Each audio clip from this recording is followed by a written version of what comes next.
আসসালামু আলাইকুম। গণপূর্ত অধিদপ্তর 669টি শূন্য পদে বিজ্ঞপ্তি প্রকাশ করছে, যেখানে অফিস সহকারী কাম কম্পিউটার মুদ্রাক্ষরিক হলো 76টি, হিসাব সহকারী হচ্ছে 119টি এবং কার্য সহকারী হচ্ছে 114টি। 6, 15, 15, 4 হচ্ছে 19, হাতের 1, 2, 3, 10-এর 0, হাতের 1, 3। 309টা পদই হচ্ছে এই তিনটা পোস্টে। আর গত 23 ডিসেম্বর 2023 এই তিনটা পদের পরীক্ষা হয়েছে লিখিত আকারে, যেটা গণিত অংশটুকু সমাধানের চেষ্টা করি। আচ্ছা, প্রথম প্রশ্ন হচ্ছে যে 1 থেকে 10 পর্যন্ত ক্রমিক স্বাভাবিক সংখ্যার যোগফল কত? তাহলে ক্রমিক স্বাভাবিক সংখ্যার যোগফল নির্ণয়ের সূত্রটা হচ্ছে n ইন্টু হচ্ছে n+1 ডিভাইডেড বাই 2।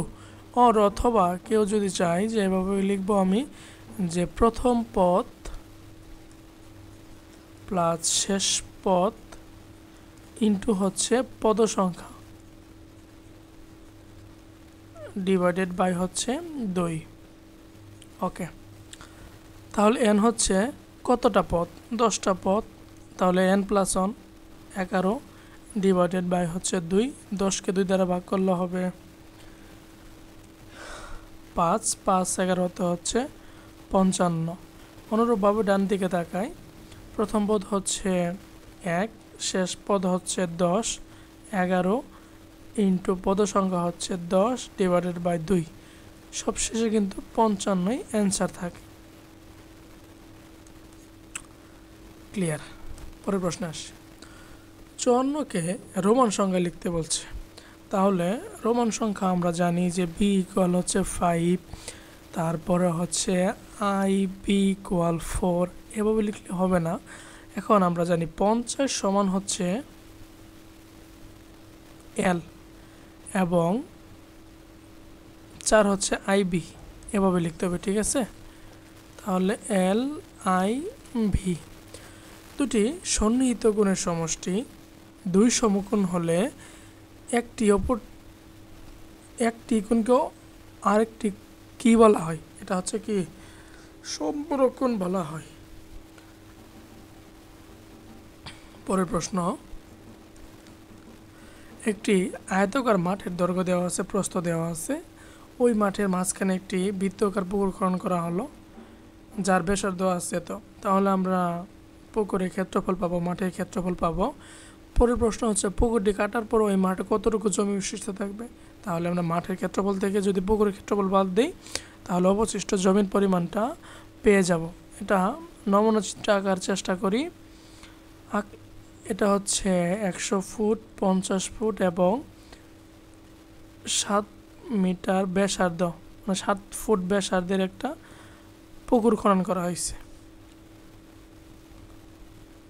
তাহলে লিখে নেবেন, দৈর্ঘ্য প্রস্থ দেওয়া আছে। অতএব মাঠের ক্ষেত্রফল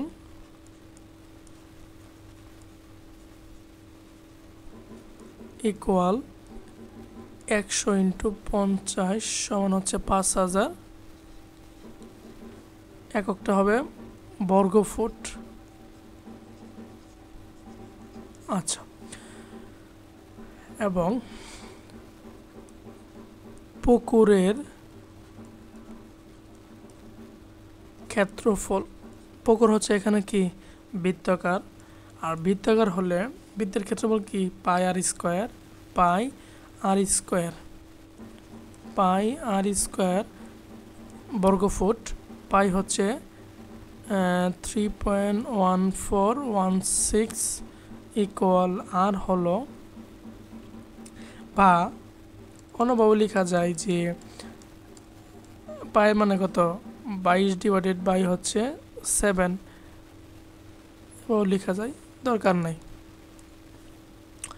3.1416 ইন্টু আর মান হচ্ছে 7 7 7 49 যেটাতে এটা দশমিক আসবে,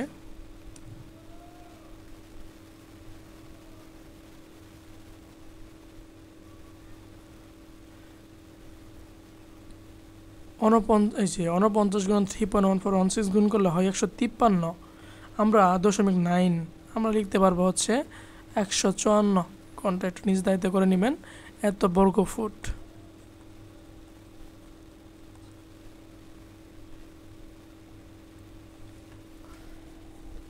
অতএব অবশিষ্ট জমির পরিমাণ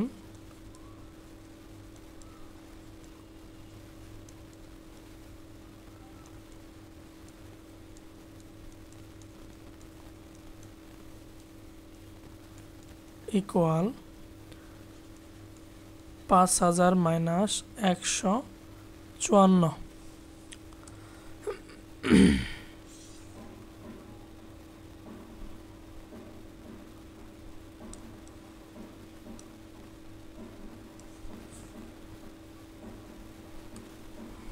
আচ্ছা,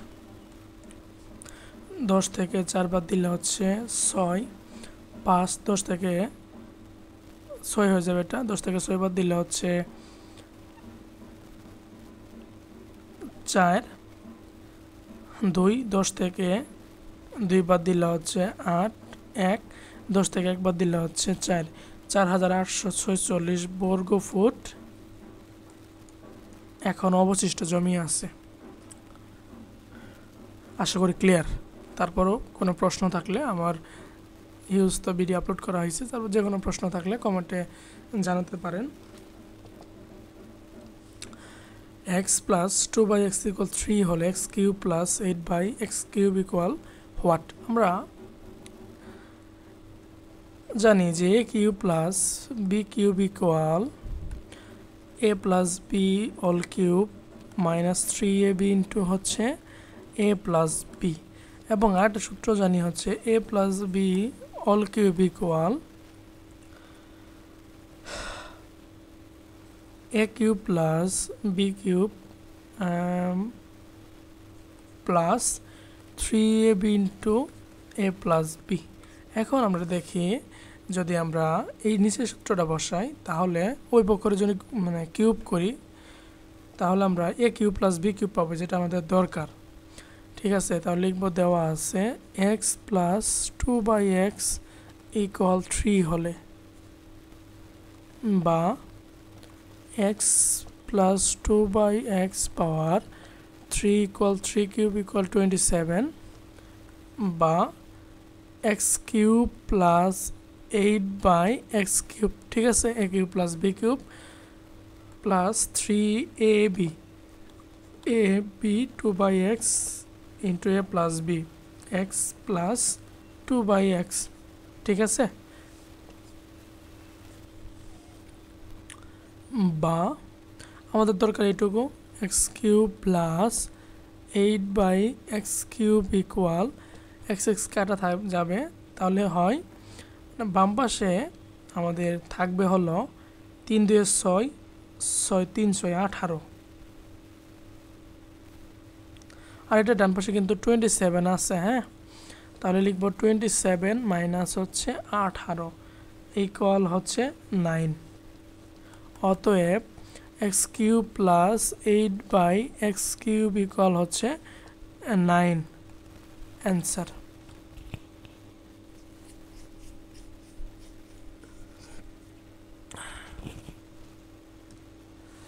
ধানে চাল ও তুষের অনুপাত 7:3 হলে এতে শতকরা কত পরিমাণ চাল আছে? চালের অনুপাতটা দেওয়া আছে, তুষের অনুপাত দেওয়া আছে। ঠিক আছে,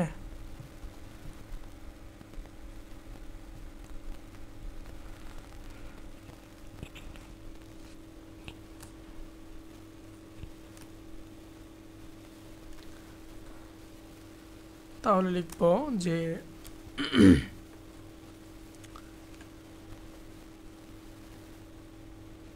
কত পরিমাণ চাল আছে, না কয়েকভাবে করা যায়। দেওয়া আছে চালের পরিমাণ ইকুয়াল হচ্ছে 7, তুষের পরিমাণ সমান 3। পরিমাণ না দিয়ে অনুপাত দিলে অপারেটর হয়তো সমস্যা নাই।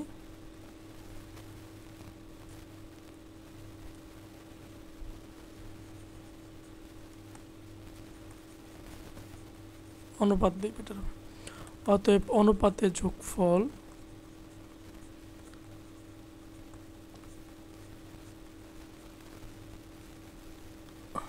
ইকুয়াল হচ্ছে 10, 7, 3, 10।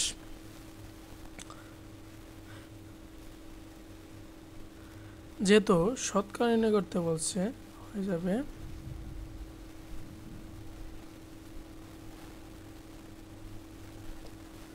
যদি ঐকিক নিয়মে করতে চাই তাহলে হবে যে 10 অনুপাতে চাল আছে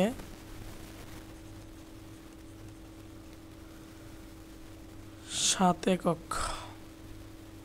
7 একক আর দিব না। অতএব 1 অনুপাতে আছে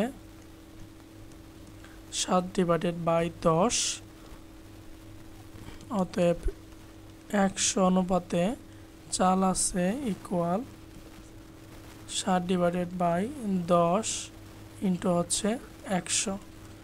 তাহলে হবে 10, 70%। ঠিক আছে। আবার যদি আমরা এরপরে এইটুকু না করি, এরপরে যদি লিখি যে শতকরা চালের পরিমাণ, শতকরা চালের পরিমাণ ইকুয়াল অনুপাতের যোগফল এবং নিজের অনুপাত হলো 60 ইন্টু 100%। তাহলে আমরা পাবো হচ্ছে 70%। ঠিক আছে, ক্লিয়ার। পরের প্রশ্ন আসি।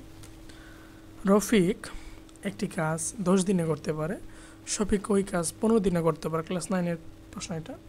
তারা দুইজন একত্রে ওই কাজ কত দিনে করতে পারে? কত দিনে করতে পারে না? আচ্ছা, রফিক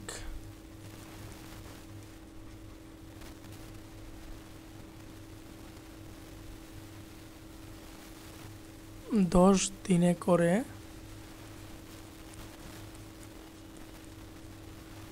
এক অংশ, আর এক অংশ হচ্ছে কি সম্পূর্ণ কাজ। ঠিক আছে, ধরে নিলে হতো।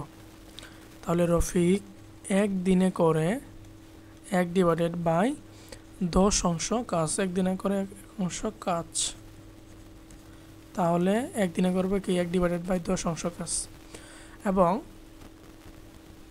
শফিক 15 দিনে করে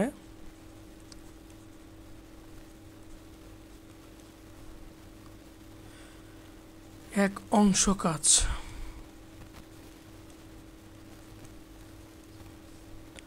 শফিক 1 দিনে করে 1/15 অংশ কাজ। তাহলে তারা দুজনে একত্রে 1 দিনে করে একত্রে 1 দিনে কাজ করে ইকুয়াল 1/10 প্লাস হচ্ছে কি 1/15 ইকুয়াল লসাগু হবে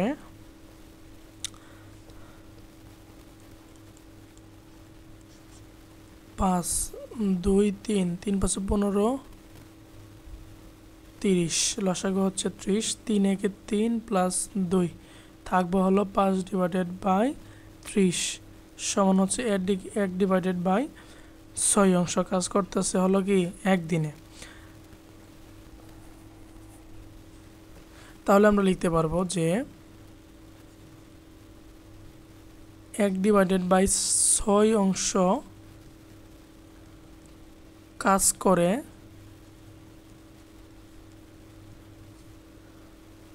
1 দিনে।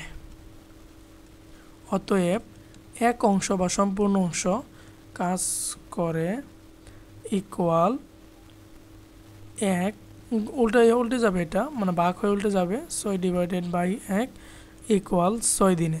তাহলে তারা যদি একত্রে কাজ করতে চায় তাহলে 6 দিন সময় লাগবে ওই কাজটা শেষ করতে। আশা করি ক্লিয়ার। এবং অন্যান্য প্রশ্ন পাওয়ার সাথে আমি সমাধান করে দিব ইনশাআল্লাহ। Thank you everyone.